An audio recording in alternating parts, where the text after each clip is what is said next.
गेल्या 11 वर्षापासून या देशामध्ये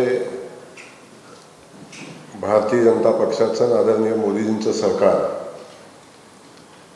काम करते. आपण सगळेजण अख्खा भारत देश किंवा जगाच्या पाठीवर भारत देशाला मान सन्मान प्रतिष्ठा या 11 वर्षाच्या कालखंडामध्ये मिळवून देण्याचं काम आदरणीय मोदींच्या सरकारने केलं. हा 11 वर्षाचा कालखंड विकसित भारताचा अमृतकाल म्हणून या कालखंडाकडे पाहिलं पाहिजे अशा पद्धतीचं दैदिप्यमान कामगिरी आदरणीय मोदीजींच्या नेतृत्वाखाली झाल्याचे आपण सगळेजण पाहतो. हा कालखंड हा सुवर्णाक्षराने लिहिला जाईल. विकसित भारत, आत्मनिर्भर भारत आणि संकल्प ते सिद्धी या मंत्राने हा कालखंड ओळखला जाईल. हा 11 वर्षाचा प्रवास हा सरकार म्हणून आदरणीय मोदीजींनी करत असताना देशाच्या 140 कोटी जनतेला सोबत घेऊन या 140 कोटी जनतेचं हित डोळ्यासमोर ठेवून हा मजबूत भारत घडवण्याचं काम आदरणीय मोदीजींनी आपल्या 11 वर्षाच्या कालखंडामध्ये केलं. आता 11 वर्षाचा कालखंड एका पत्रकार परिषदेमध्ये सांगणं किंवा एका भाषणामध्ये सांगणं हे जरी शक्य नसलं तरी 11 वर्षाच्या कालखंडामध्ये जे काम, जे ठळक मुद्दे या सरकारनं केले त्या संदर्भात आज आपणाशी थोडं बोलावं म्हणून आज आपल्या सगळ्यांना या ठिकाणी बोलवलं. आपण सगळ्यांनी पाहिलं असेल तंत्रज्ञानाचा प्रभावी वापर देशाने केलेला आपण पाहतोय. 2011 पूर्वीचा भारत आणि आताचा भारत यातला फरक आपण बघितला. त्या तंत्रज्ञानाचा प्रभावी वापर केल्यानंतर देशाच्या विकासाला मिळालेली गती याचे आपण सगळेजण साक्षीदार आहोत. ज्या ज्या ठिकाणी भारतीय जनता पक्षाची सरकार आज देशामध्ये काम करते, ज्या ज्या राज्यामध्ये काम करते, त्या त्या राज्यामध्ये गरीब लोकांना सोबत ठेवून गरिबांच्यासाठी काम करणारं सरकार म्हणून आपण सगळेजण या सरकारकडे पाहत असतो. गरिबांचा झालेला विकास म्हणून आपण या सरकारच्या कामगिरीकडे पाहत असतो. सरकार म्हणजे सेवा, सरकार म्हणजे भोग हे नाही, तर सरकारमध्ये सेवा आहे ही भूमिका घेऊन आज देशामध्ये सरकार काम करते. सुशासन ही देशाची संस्कृती या निमित्तानं बनल्याचं आपण सगळेजण पाहतो.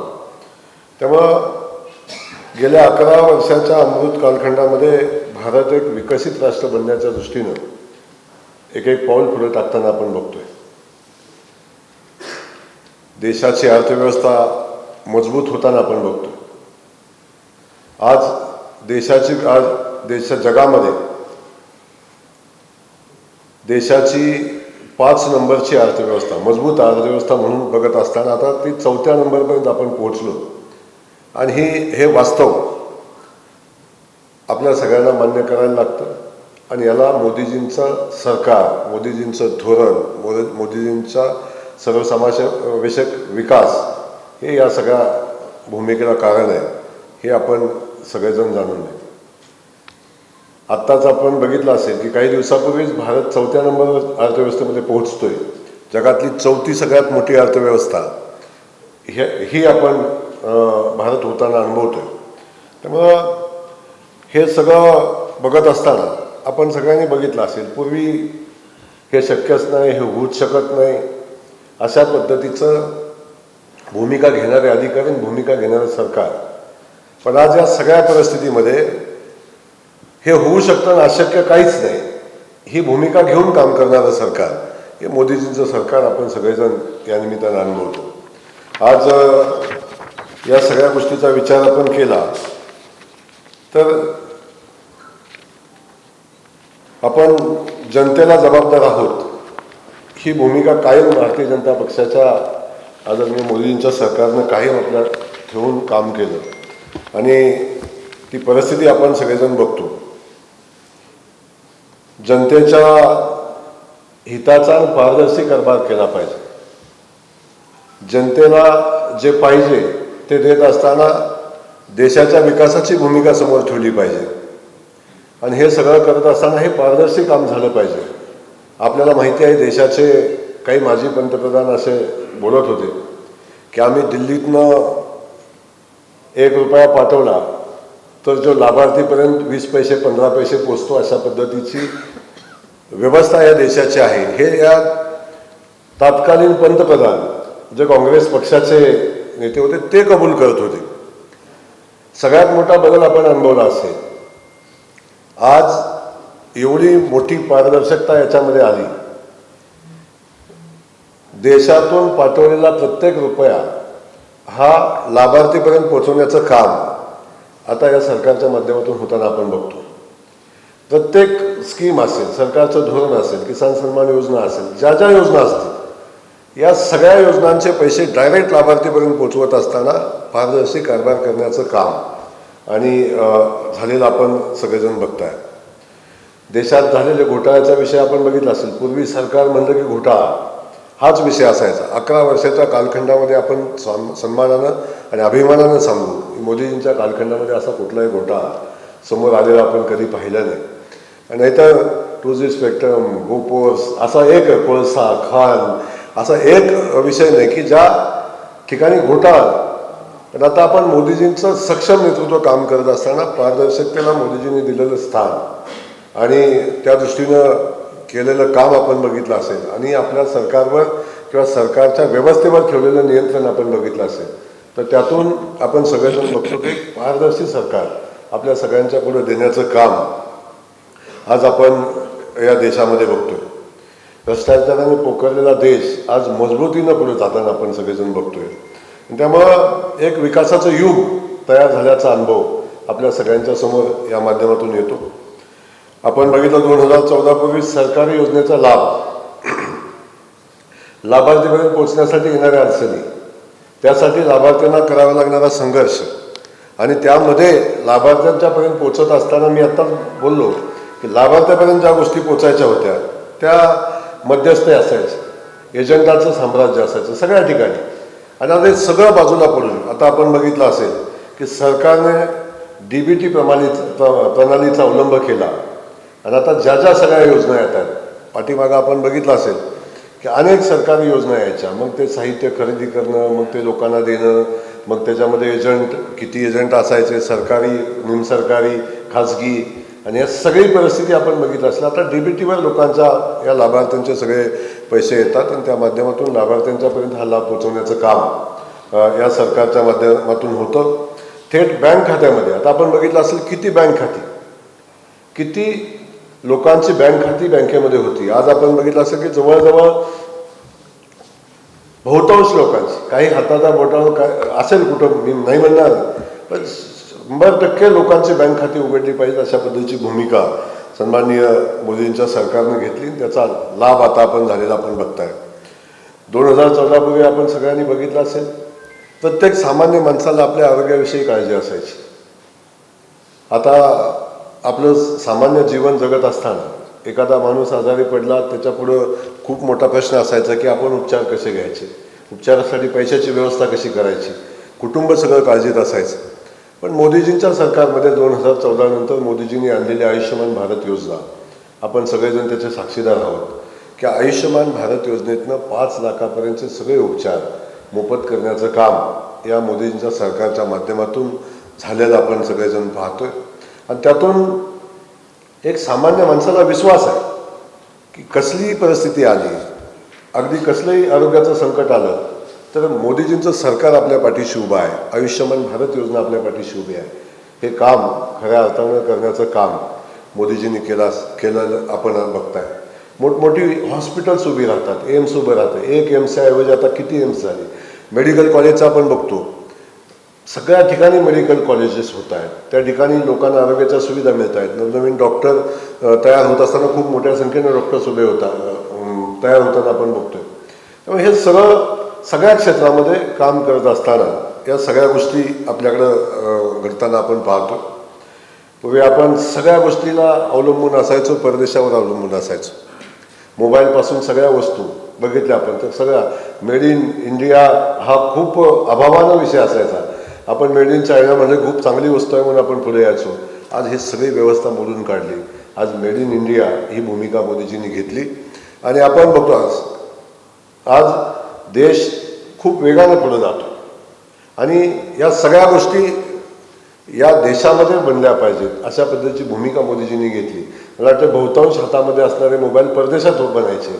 बहुतांश हातातले सगळे मोबाईल, आयफोनपासून सगळे मोबाईल आपण बघतो की आता ते देशामध्ये बनतात आणि आपला देश आत्मनिर्भर देश म्हणून पुढे येताना आपण सगळेजण याकडे पाहतोय. दुर्बल अर्थव्यवस्थेवर मी तर बोललोच. अर्थव्यवस्था आपली काय होती, आपली परिस्थिती काय होती. एक वेळ तर आपल्या देशाचं सोनं घाण टाकायची वेळ आपल्या या देशावर आली होती. आज ही सगळी परिस्थिती बदलून 11 वर्षामध्ये एक मजबूत अर्थव्यवस्था, जगातली मजबूत ज्या 5 अर्थव्यवस्था आहेत, 4 अर्थव्यवस्था आहेत, त्याच्यामध्ये भारताची अर्थव्यवस्था आलेली बघताय. त्यामुळं हे सगळं करत असताना मोदीजींनी फक्त भारतीय जनता पक्ष मजबूत नाही केलं, सबका साथ सबका विकास ही भूमिका घेतली. शेतकऱ्यांचा विकास झाला पाहिजे, युवकांच्या हाताला काम मिळालं पाहिजे, त्याचसोबत गोरगरीब जनतेला स्वतःचं अस्तित्व निर्माण करत असताना स्वतःचं घर त्याला मिळालं पाहिजे. आज आपण पाहतो, आज महाराष्ट्राचं एकट्याचं उदाहरण घेतलं तर मोदीजींनी माझ्या देशातल्या प्रत्येकाला घर मिळालं पाहिजे ही भूमिका सरकार आल्यानंतर मांडली आणि आज आपण सगळेजण पाहतोय. पहिल्यांदा मी महाराष्ट्रातच सांगतोय तुम्हाला, देशात तर सगळ्यांना घरं देण्याची योजना चालू आहे, पण गेल्या 10 वर्षामध्ये जेवढे लाभार्थी होते, जवळजवळ 30 लाख लाभार्थी होते की ज्यांना घर प्रतीक्षित होतं. 8-10 वर्ष प्रतीक्षित असणारे या सगळ्या लाभार्थ्यांना 30च्या 30 लाख लाभार्थ्यांना घर देण्याचं काम मोदींच्या माध्यमातून झालं. हे क्रांतिकारी काम आहे. आता एकही लाभार्थी शिल्लक नाही. नव्यानं आम्ही सर्वे करायला सांगितलं मोदीजींनी. आता नव्यानं सर्वे करून आपण लोकांना ज्यांना घर नाही त्याचा सर्वे करून त्यांना घर देण्याची भूमिका घेतो. हे फक्त घरापुरतं मर्यादित नाही आहे. या चारही बाजू आपण सगळ्यांनी बघितलं असेल तर या सगळ्यांना योजना, सामान्य माणसाच्या योजना पुढे घेऊन जाण्याचं काम मोदीजी करत आहेत. हे सगळं करत असताना देश विकास करतो. मोदीजी कधी म्हणले नाही की हा विकास माझ्यामुळे झाला आहे. हा विकास 140 कोटी जनतेमुळे झाला. ही जनतेला सोबत घेऊन जेव्हा सरकार काम करतं तेव्हा या सगळ्या गोष्टी उभ्या राहतात. त्याचं सगळेजण या गोष्टी आपण पाहतो. देशाचं आपण पाहिलं असेल आजपर्यंत संरक्षण क्षेत्रामध्ये आज देश मजबूत आहे. एक मजबूत देश, एक मजबूत क्षमता असणारा देश, अण्वस्त्र निर्मितीपासून सगळ्या गोष्टींची क्षमता आज देशामध्ये संरक्षणासाठी लागणाऱ्या असंख्य गोष्टी बनवण्याचं काम आज या देशामध्ये होताना आपण सगळेजण बघतोय. विमानापासूनचे अगदी अण्वस्त्रापासूनच्या सगळ्या गोष्टी देशामध्ये बनवण्याचं काम आज मोदींच्या माध्यमातून होताना आपण बघतोय. ऑपरेशन सिंदूर एक त्याचं उदाहरण आहे. जर आमच्या देशाकडं कोणी वाकड्या नजरेनं बघाल तर त्याला कशा पद्धतीचं उत्तर दिलं जातं. हे पेहलगामचं उदाहरण बघितलं आपण. त्यावेळी झालेला एअर स्ट्राईक आपण बघितला असेल. पाकिस्तानमध्ये घुसून केलेल्या अतिरेक्यांचे उद्ध्वस्त केलेले तळ आपण बघितले असतील. आणि आता ऑपरेशन सिंदूर या नावानं जे आपण बघितलं असेल की जो हल्ला आपल्या देशातल्या निरपराध नागरिकांच्यावर केला होता आणि त्याला प्रत्युत्तर देण्यासाठी भारतीय सैन्याने जी योजना आखली आणि त्याला ऑपरेशन सिंदूर हे नाव दिलं की ज्या आमच्या भारताच्या आमच्या भगिनींचं सिंदूर ज्या लोकांनी पुसलं त्या भगिनींना न्याय देण्याची भूमिका आदरणीय मोदीजींच्या सरकारनं आणि भारताच्या आपल्या तिन्ही सैन्य दलानं, खास करून त्या तिन्ही सैन्य दलाचं मी मनापासून आपण कौतुक करतो. मोदीजी पण त्यांनाच श्रेय देतात. त्यांनी जो बदला घेतला तो आपण सगळ्यांनी अनुभवलं की काय अवस्था पाकिस्तानची झालेली होती. जगानं त्याच्यामध्ये जग आता मजबूत भारत काय भूमिका घेईल याच्याकडे पाहत होतं. पण आपण बघितलं असेल की अर्थव्यवस्था मजबूतीने पुढे जात असताना त्याला योग्य उत्तर मोदीजींनी दिलं. एक योग्य सबक तर शिकवलंच भारतीय सेनेने आणि आमच्या भगिनींना न्याय मिळवून देण्याचं काम आपण झालेलं बघताय. त्याच्या अगोदर आपण बघितलं असेल जेव्हा जेव्हा भारत देशावर संकट आलं, अटलजींच्या कालखंडापासून कारगिलपासून प्रत्येक वेळी या भारत देशाला मजबूतीनं उभं करण्याचं काम झालेलं आपण सगळेजण या ठिकाणी बघतोय. त्यामुळं जेव्हा आता हल्ला झाला, ऑपरेशन सिंदूरचा जो हल्ला पाकिस्तानवर झाला, त्याच्यावर हल्ल्यासाठी जी क्षेपणास्त्र वापरलेली होती ती भारतीय बनावटीची होती. त्याची विश्वासार्हता आपल्या लक्षात आली की आपण भारतामध्ये बनवलेली ही जी क्षेपणास्त्र आहेत याची विश्वासार्हता काय हे आपण या निमित्तानं बघितलं असेल. प्रधानमंत्री मोदींनी देशातल्या गरिबीचं पूर्णपणे उच्चाटन झालं पाहिजे.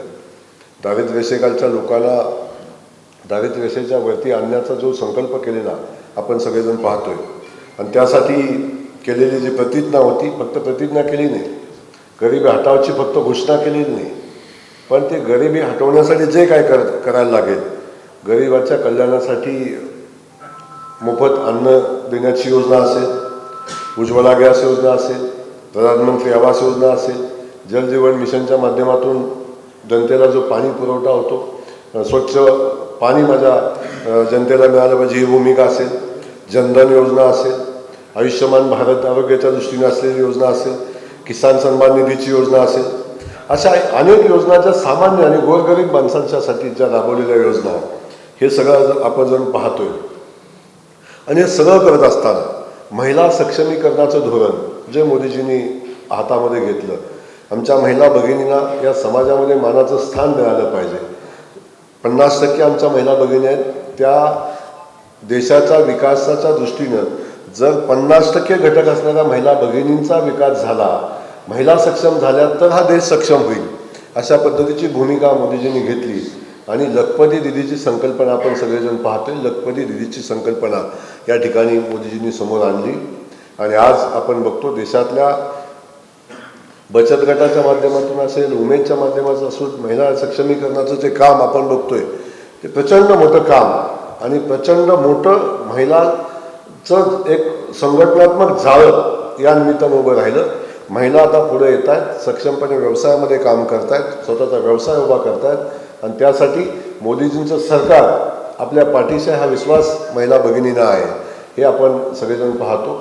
साधा विषय घेतला तर आत्ता आपण बघितलं असेल की मागच्या महिन्यामध्ये 10,000 कोटी रुपयाचं कर्ज वाटप आमच्या बचत गटांना फक्त एका महाराष्ट्र राज्यामध्ये केलेलं आहे आणि अतिरिक्त जेव्हा जेव्हा जे काय लागेल ते उपलब्ध करून देण्याची भूमिका सरकारची या निमित्तानं आहे. एका बाजूला हा सगळा विकास करत असताना हिंदू संस्कृती जपण्याचं, या समाजामधला एकोपा जपण्याचं काम या सरकारच्या माध्यमातून होतंय. आपण बघितलं असेल राम मंदिराची निर्मिती मोदींच्या कालखंडामध्ये आपण सगळेजण म्हणायचो,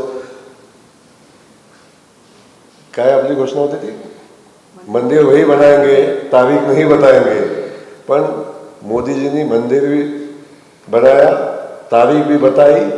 आज भव्य दिव्य असं राम मंदिर आपण सगळेजण पाहतोय, ज्या राम लल्लाला शेकडो वर्ष म्हणजे या प्रभू श्रीरामाच्या देशामध्ये रामाचं स्थान उद्ध्वस्त केल्यानंतर ते स्थान पुन्हा मिळवण्यासाठी आदरणीय मोदींचं सरकार यायला लागलं. ही परिस्थिती आपण सगळेजण पाहतोय. आज रामलल्ला दिमाखामध्ये आज अयोध्येमध्ये स्थापित झालेले आपण सगळेजण पाहतोय. त्यानंतर काशी विश्वेश्वराचा कॉरिडॉर असेल ते आपण बघतो. त्या काशी विश्वेश्वराचं पुनर्जीवन करण्याचं काम आपण बघितलं असेल, त्याचं अहिल्यादेवींच्या कालखंडामध्ये झालं. आणि त्यानंतर पुन्हा ते मोदीजींच्या कालखंडामध्ये झालं. मध्ये कुणी नाही. आज तो कॉरिडॉर बघितला की आपल्याला अभिमान वाटतो तो सगळा परिसर बघितल्यानंतर. अशा पद्धतीचं त्या कॉरिडॉरचं काम झालेलं बघितलं असेल आपण. उज्जैनमध्ये झालेलं काम या निमित्तानं आपण बघत असेल. म्हणजे ही गौरवशाली परंपरा जपण्याचं काम या मोदीजींच्या माध्यमातून आपण होताना सगळेजण आपण बघतोय. GST सारख्या कारभारामुळे व्यवस्थेतील भ्रष्टाचार आता संपत आला. आता सगळं ऑनलाईन आहे. भ्रष्टाचाराचा विषय राहिला नाही. आता कुणाचं कुठं ट्रान्झॅक्शन झालं, 50,000पेक्षा अधिकचे पैसे काढले तर बँकेचा फोन तुम्हाला येतो. ही व्यवस्था नव्हती. आपल्या स्विस बँकेमध्ये पैसे देशातनं जायचे, पण आज ती व्यवस्था राहिली नाही. 50,000चा किंवा 5 लाखाचा चेक, अतिरिक्त रकमेचा चेक गेला तर बँकेचा फोन येतो. ते कन्फर्म झाल्याशिवाय तो चेक पास होतो. आता ही व्यवस्था, भ्रष्टाचार मुक्त व्यवस्था आज मोदींच्या कालखंडामध्ये उभी राहताना आपण सगळेजण बघतोय. 370 कलम आपण बघितलं असेल. जे वर्षानुवर्ष काश्मीर भारताचा भाग आहे का नाही ही शंका निर्माण झाली. भारत देशाची राज्यघटना वेगळी, काश्मीरची घटना वेगळी. भारत देशाचा ध्वज वेगळा, काश्मीरचा ध्वज वेगळा. पहिल्या दिवशी भारतीय जनता पक्षानं संकल्प केला, एक देश में 2 निशान नहीं चलेंगे. आणि आज आपल्याला गर्व आहे, अभिमान आहे. जी भारत देशाची घटना आज काश्मीरला लागू झाली, 370 कलम आज लागू झालं आणि एक देश एक निशान ही भूमिका आज आपल्या देशामध्ये आपण सगळेजण पाहतोय की आज या ठिकाणी देश आणि देशाचा नागरिक अभिमानानं आणि गर्वानं या सगळ्या गोष्टी सांगू शकतो. अशी परिस्थिती आदरणीय मोदीजींच्या कालखंडामध्ये निर्माण झाली. पाठीमागच्या कालखंडामधला सगळा इतिहास आपल्या सगळ्यांना माहिती आहे, त्या विषयावर अधिकचं मी जाणार नाही.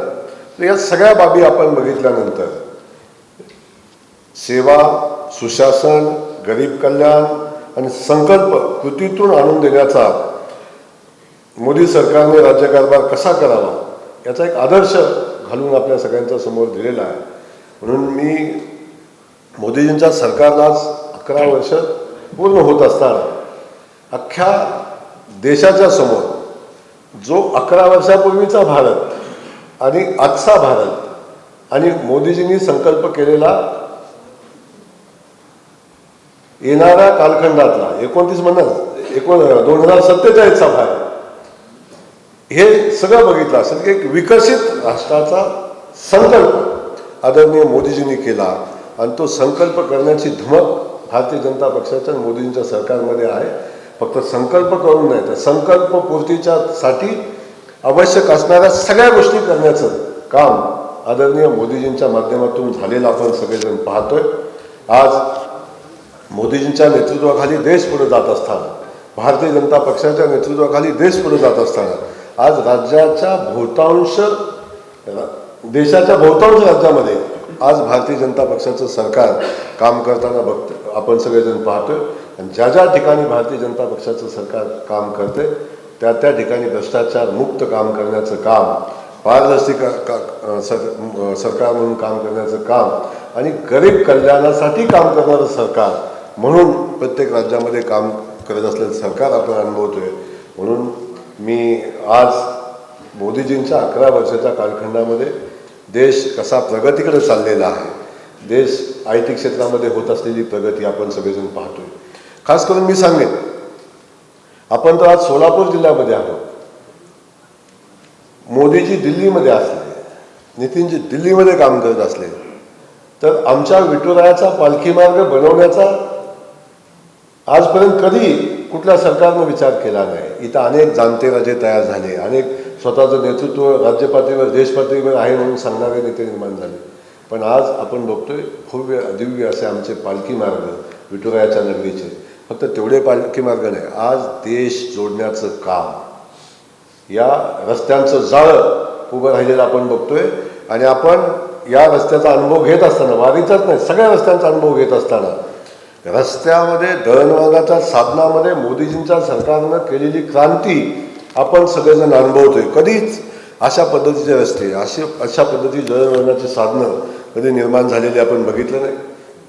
आज किती विमानतळं होती आणि आज किती विमानतळं आहेत आणि त्या विमानतळाचा होत असलेला विकास हे आपण या ठिकाणी बघतोय.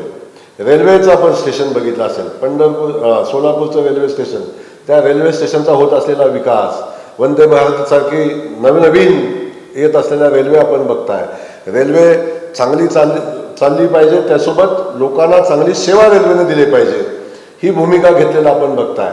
आणि विकासाच्या बाबतीत म्हणाल आपण, आई तुळजाभवानीचा मंदिराचा बघितलं असेल चाललेला विकास, पंढरपूरचा आता विकासाचा संकल्प केलेला आहे, कॉरिडॉरचं काम आता तातडीने चालू होईल, या पद्धतीचं घेतलेली भूमिका असेल, या सगळ्या असेल. म्हणजे आज आपण बघितलं सोलापूरची विमानसेवा, अनेक गोष्टी आपण अनुभवल्या की सोलापूरची भव्य दिव्य असं विमानतळ उभं राहिलं, अत्याधुनिक असं विमानतळ उभं राहिलं.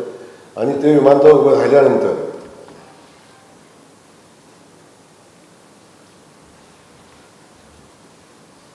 ते विमानतळ उभं राहिल्यानंतर आपण बघितलं की आता एक सेवा चालू झाली. जो संकल्प केला, मोदी है तो गॅरंटी है, दिलेला शब्द पाळणं ही घालून दिलेली संस्कृती आहे. आणि त्यामुळं अनेकांनी शंका कुशंका व्यक्त केल्या, तरी जो संकल्प केलाय तो संकल्प पूर्ण झाला, हे या निमित्तानं आपण सगळेजण बघतो. त्यामुळं हे सरकार सेवा, सुशासन, गरीब कल्याण आणि या संकल्पना कृतीत आणून राज्य करणारं सरकार म्हणून आज जगामध्ये आपण सगळेजण पाहतोय. आज जगामध्ये भारत देशाचा जो मान, सन्मान, अभिमान आणि एक शक्ती वाढवण्याचं काम, एक शक्तिशाली राष्ट्र म्हणून पुढे आणण्याचं काम आदरणीय मोदीजींच्या सरकारनं केलं. हे काम 11 वर्षाची त्यांची उपलब्धी आहे आणि एक संकल्प केलेला आहे विकसित राष्ट्राचा, तो 2047चा संकल्प आदरणीय मोदीजींनी केलेला आहे. अशा या 11 वर्षाच्या दैदिप्यमान अशा सुशासनास, सामान्य जनतेच्या राज्यकारभारास आपण भारत देश, आम्ही सगळेजण मनापासून त्या कारभाराचा सन्मान करतोय आणि त्याला सल्यूट करतोय. आणि हे सांगण्यासाठी आज आपल्या सगळ्यांना बोलवलं होतं. आपण सगळेजण आलात, आपल्या सगळ्यांचं मी मनापासून या ठिकाणी स्वागत करतो. आणि या सुशासनाचे भाग म्हणून, पत्रकार बांधव म्हणून, आपण लोकशाहीचा एक स्तंभ म्हणून आपण सगळेजण काम करताय. आणि याचं चांगलं ॲनालिसिस आपण सगळेजण करतच असता, ते कराल अशा पद्धतीची अपेक्षा या निमित्ताने व्यक्त करतो. आता या देशाच्या व्यवस्थेवर, देशाच्या सैन्यावर जे गैरविश्वास दाखवतात त्यांच्याबद्दल अधिक न बोललेलं चांगलं. त्याच्यापेक्षा अधिकचं काय बोलावं असं मला वाटत नाही. पाठीमागच्या वेळी ज्यांनी शंका उपलब्ध केली त्या यावेळी जे हल्ले झाले त्याचं शूटिंग आलेलं आहे, त्याचं चित्रण सगळ्यांच्या समोर आलेलं आहे.